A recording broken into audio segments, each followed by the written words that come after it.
What's up? This is Brian Pfeiffer, marketingmeathead.com. Today I want to talk about an ad account that got taken down and some ads that got rejected and show you what I did to get it fixed.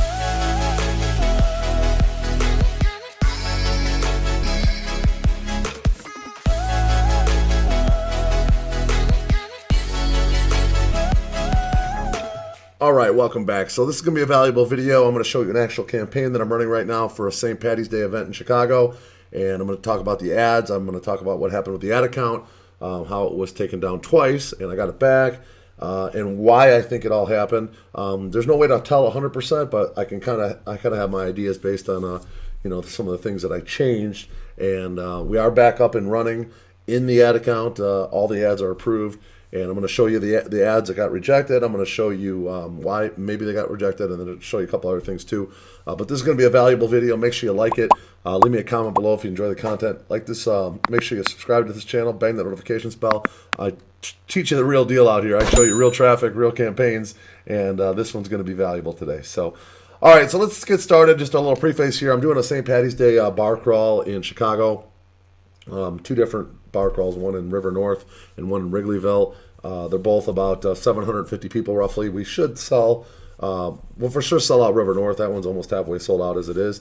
And then Wrigleyville probably sell out right closer to the vendor, somewhere near to a sellout. That one's a little tougher. There's a little more competition up there in Wrigleyville. But anyway, so I've been running this campaign now for a couple weeks. This thing's actually got 43 purchases on this campaign, which is pretty good. Look at this cost per purchase, ridiculous, $1.44.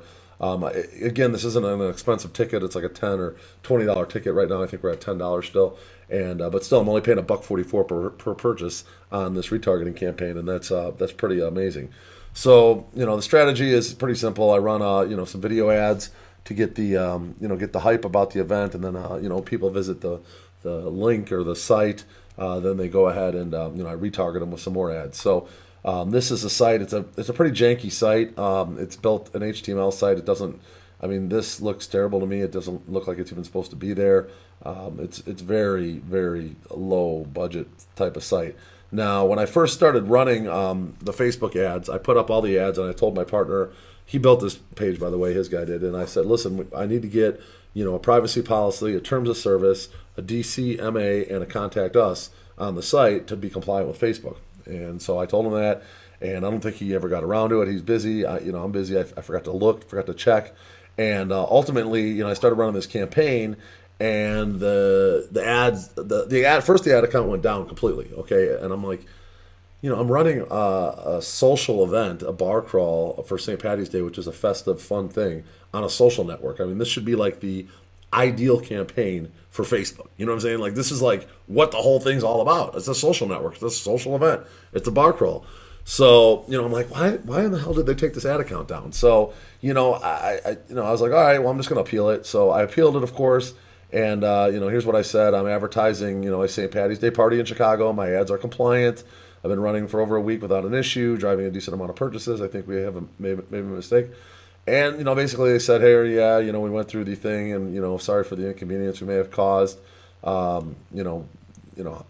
basically said, you get your ad account back, okay? And then, of course, then on Saturday, this was on Thursday, I got the ad account back. And then I actually, set up, they kept rejecting my my ads. So this was my ad that they kept rejecting. And I got a few different images and whatnot, but they're all kind of the same looking images with the, the faces and the St. Patty's Day attire. But, I was like, why are they rejecting this? I've run very similar copy like to this before. If you notice here, it says, thanks for checking out pattyhard.com, which is my site. So I basically kind of call them out, but at the same time, I'm not calling out any, if you look at the terms of service, it's like race, gender, all that stuff. You can't call certain things out, but it doesn't really say anything about calling them out about visiting a website, okay? So I've run this exact copy before for my Halloween and New Year's many times, okay? Like for 5-6 years now, I've been running a very similar copy. Thanks for checking out our website. We noticed you didn't get your tickets.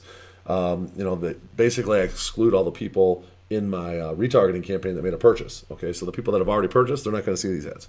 All right, and then we sell, 100%. We sell out as we get closer. We raise the prices, a little bit of scarcity, and then River North, Wrigleyville crawls, and then I put these nice, little shamrock emojis showing all the benefits of the event, what they get, and just a little slogan here: "Don't just party, patty hard." Okay. Honestly, I don't see anything wrong with this copy. I mean, I was so like scratching my head about it. I was like, you know what? I'm going to go ahead and post this in the Facebook ad buyers group, which is a group I'm part of. It's got over 100,000 members. So I posted it in there, and of course, I got a lot of feedback on it. Some guys are like, "Oh, it's the emojis. You got too many emojis," and then other guys are like, "Oh, you're calling out people. You're freaking people out that they know you're on the website." And I'm like, you know what? I've run that copy before, and I've never had a problem with Facebook. Now all of a sudden, and I was just scratching my head. So I watered down the copy. And this is what I watered it down to. I said, "Did you book your St. Patty's Day crawl yet?" I didn't really call them out. And actually, there's a spelling error here. I had to fix that. Well, it's time to get your tickets. It's supposed to say. And then I basically said prices rise as we get closer to the event.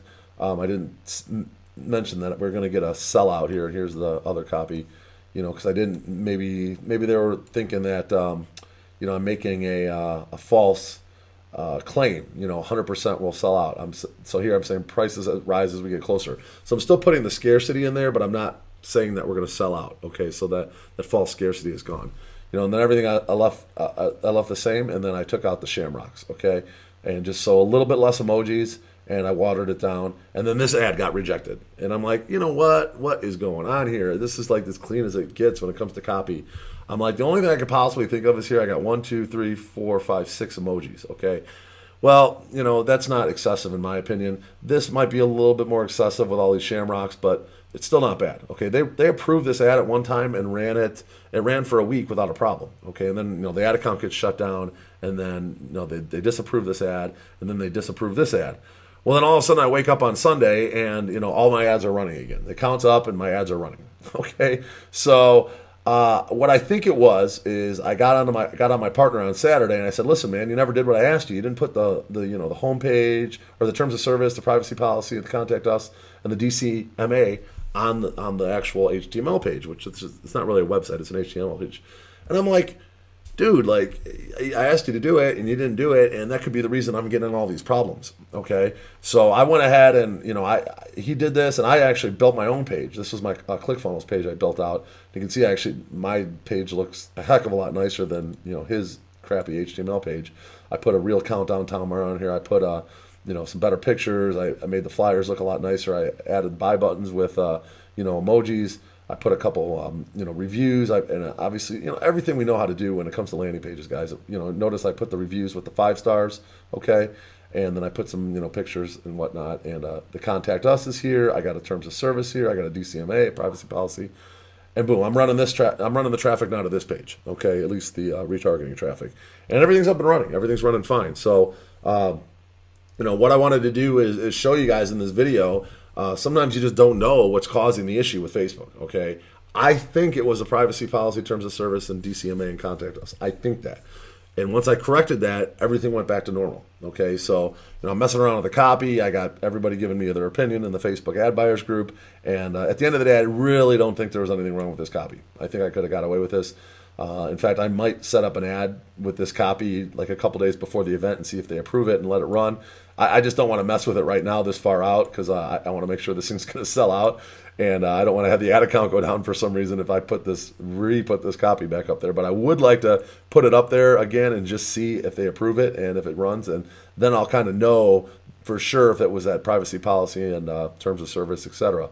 But that's the interesting scenario about Facebook. You just don't always know. You just got to make some changes and fix the things as you go. And out of the deal, I made a lot better landing page, so I did that, and hopefully that'll help with my conversions. Hopefully you guys enjoyed today's video. I show you guys everything. I'm Brian Pfeiffer, the Marketing Meathead. We'll talk to you later. Bye.